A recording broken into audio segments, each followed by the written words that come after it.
Une personne a été tuée et au moins 18 autres ont été blessés lors de frappes russes sur l'ouest de l'Ukraine dans la nuit de mercredi à jeudi, malgré une reprise des négociations. Un Ukrainien suspecté d'être l'un des coordinateurs du commando de sabotage du gazoduc russe Nord Stream dans la mer Baltique en 2022 a été arrêté ce jeudi en Italie. Les procureurs allemands en charge de l'enquête pensent que l'individu, accompagné de plusieurs autres personnes, a placé des explosifs sur les gazoducs Nord Stream 1 et Nord Stream 2 près de l'île de Bornholm au Danemark. Pour s'y rendre, le groupe a utilisé un voilier au départ du port allemand de Rostock. Les deux gazoducs Nord Stream ont été construits pour transporter du gaz naturel de la Russie vers l'Allemagne en passant par la mer Baltique et n'étaient pas en opération lors des sabotages. Des enquêtes judiciaires ont été lancées séparément par Berlin, Stockholm et Copenhague. Elles ont été closes dans les deux pays scandinaves en 2024. De nombreuses pistes ont été évoquées, avec toujours en toile de fond l'hypothèse qu'un État pourrait être le commanditaire de l'opération. Tant l'Ukraine que la Russie ou les États-Unis ont toujours vigoureusement démenti toute implication. Moscou intensifie son offensive en Ukraine et a lancé dans la nuit de mercredi à jeudi 574 drones et 40 missiles, la troisième plus grande attaque aérienne menée depuis le début de l'année. Cette nouvelle attaque visait principalement les régions les plus à l'ouest du pays.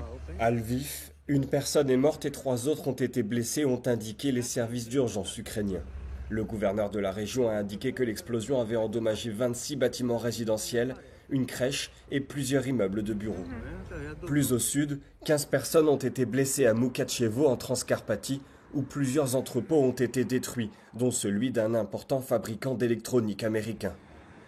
Moscou a également frappé les villes de Loutsk et Rivne dans le nord-ouest du pays. Viser l'ouest ukrainien est stratégique pour le Kremlin car une grande partie de l'aide militaire fournie par les alliés occidentaux serait transportée et stockée dans ces régions. Ces frappes ont eu lieu alors que les États-Unis et les dirigeants européens redoublent d'efforts pour parvenir à un accord de paix. On en sait un peu plus sur le drone militaire russe qui s'est écrasé dans un champ de l'autre côté de la frontière polonaise ce mercredi.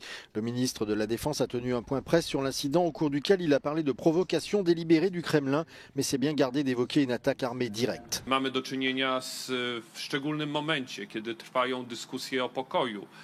Mamy do czynienia w momencie, kiedy jest nadzieja na to, że ta wojna, którą wypowiedziała Rosja, wojna przeciwko państwu ukraińskiemu, ale także wojna zagrażająca bezpieczeństwo państw NATO, ma szansę się zakończyć. Rosja po raz kolejny prowokuje. Un porte-parole du ministère des Affaires étrangères a déclaré que le drone était une version russe du modèle Shahed produit par l'Iran. L'explosion a brisé des fenêtres dans les maisons voisines, mais aucun blessé n'a été signalé. En novembre 2022, un incident du même type avait eu lieu lorsqu'un missile était tombé dans le sud-est du pays, en tuant 2 civils. L'OTAN avait conclu qu'il s'agissait d'un tir de défense ukrainien accidentel. Israël a donné ce mercredi son accord définitif à un projet de colonisation controversé en Cisjordanie occupée, qui pourrait anéantir tout espoir d'un futur État palestinien. L'implantation d'une colonie dans la zone E1, une étendue de terre ouverte à l'est de Jérusalem, est envisagée depuis plus de 20 ans, mais a été gelée sous la pression des États-Unis. L'occupation israélienne des territoires palestiniens viole le droit international. Le projet a donc été condamné par les Nations Unies, ainsi que par plusieurs pays européens, dont la Grande-Bretagne et l'Allemagne. L'implantation d'une colonie dans cette zone couperait la Cisjordanie en deux, éloignant encore un peu plus les villes palestiniennes de Ramallah et Bethléem, et rendant le quotidien des civils encore plus difficile.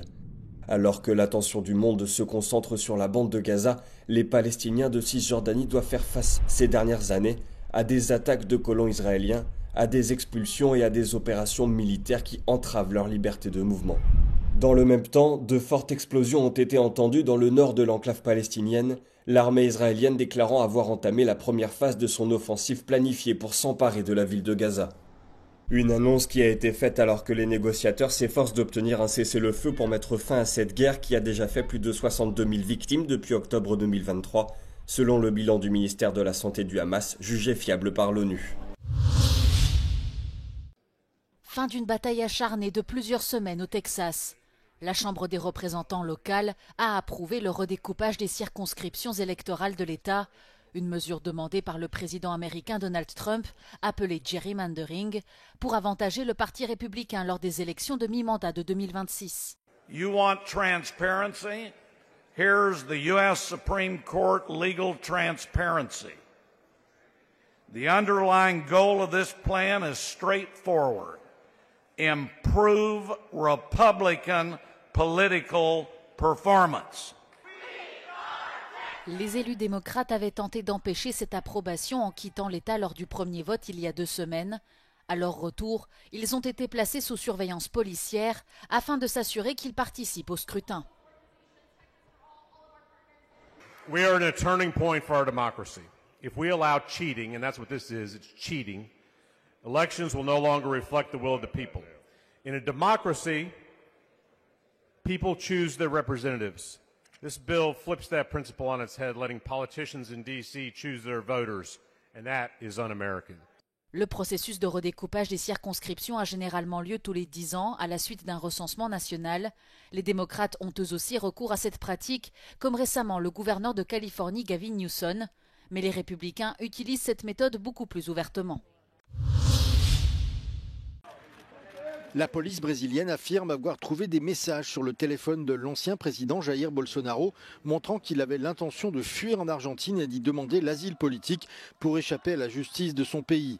Un rapport de police indique que Bolsonaro a rédigé une demande d'asile auprès du gouvernement du président argentin Javier Milei en 2024. Le rapport fait partie d'une accusation plus large d'obstruction à la justice. La police accuse Bolsonaro d'avoir ignoré les mesures liées à son assignation à résidence et d'avoir diffusé des contenus visant à attaquer les institutions démocratiques du Brésil. Il dispose de 48 heures pour expliquer pourquoi il a demandé l'asile politique et n'a pas respecté les autres mesures de son assignation à résidence. À l'époque, Jair Bolsonaro avait affirmé qu'il faisait l'objet de persécutions politiques au Brésil. L'ancien dirigeant est également en attente d'une décision de la Cour suprême concernant une tentative de coup d'État présumée. Aux États-Unis, la chaîne d'hypermarchés Walmart rappelle des lots de crevettes surgelées en raison d'une potentielle contamination radioactive. La FDA, l'organisme américain en charge de la surveillance des produits alimentaires, a demandé le retrait des rayons de ces surgelés de la marque Great Value. Selon les autorités fédérales, du césium-137, un atome radioactif y a été détecté. U.S. officials alerted the FDA that they found cesium-137 in shipping containers that were sent to 4 U.S. ports. The FDA got samples of the shrimp included in those shipping containers and tested them and found the contamination in one sample of shrimp. Les responsables de la FDA précisent qu'une exposition à de faibles niveaux sur une longue période présente un risque potentiel pour la santé. Bien que certains experts affirment que le risque lié à ces crevettes râpelées est assez faible, l'agence alimentaire américaine préfère miser sur la prudence. De son côté, Walmart a invité les consommateurs qui ont acheté ces crevettes surgelées à les jeter ou à les retourner en magasin pour obtenir un remboursement. À ce jour, 13 États américains sont concernés par ce rappel.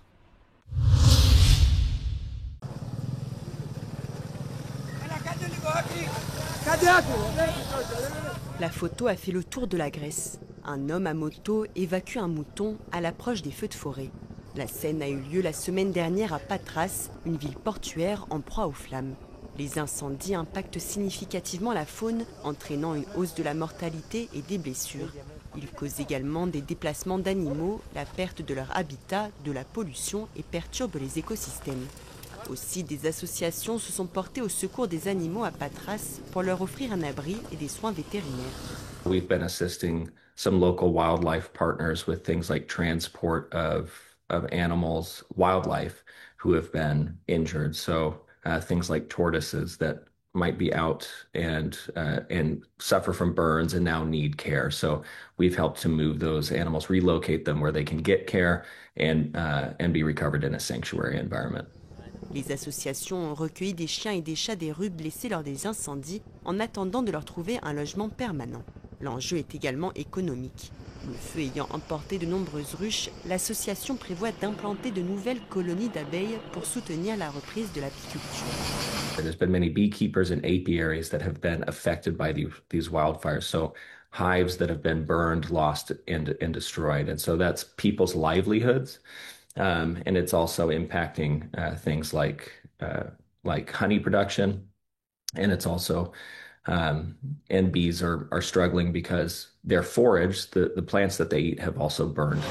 En 2022, 43% des surfaces brûlées dans l'UE étaient des zones protégées naturelles Natura 2000, des réservoirs de biodiversité.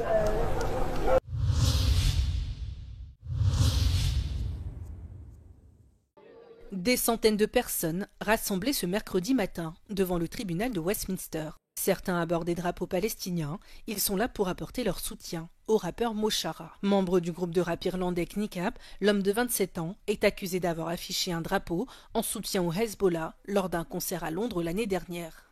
Le mouvement est pourtant qualifié d'organisation terroriste au Royaume-Uni depuis 2019.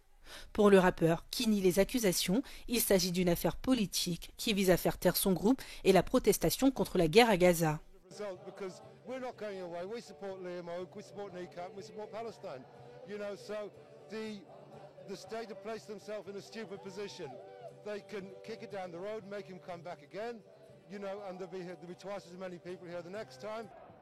Lors d'une première audience en juin dernier, les avocats du rappeur avaient affirmé que son inculpation avait eu lieu hors du délai légal de 6 mois. L'affaire avait alors été reportée à ce 20 août. Mo Farah comparaîtra à nouveau devant le tribunal le 26 septembre prochain. Ce mercredi, il est arrivé au tribunal accompagné des 2 autres membres de son groupe.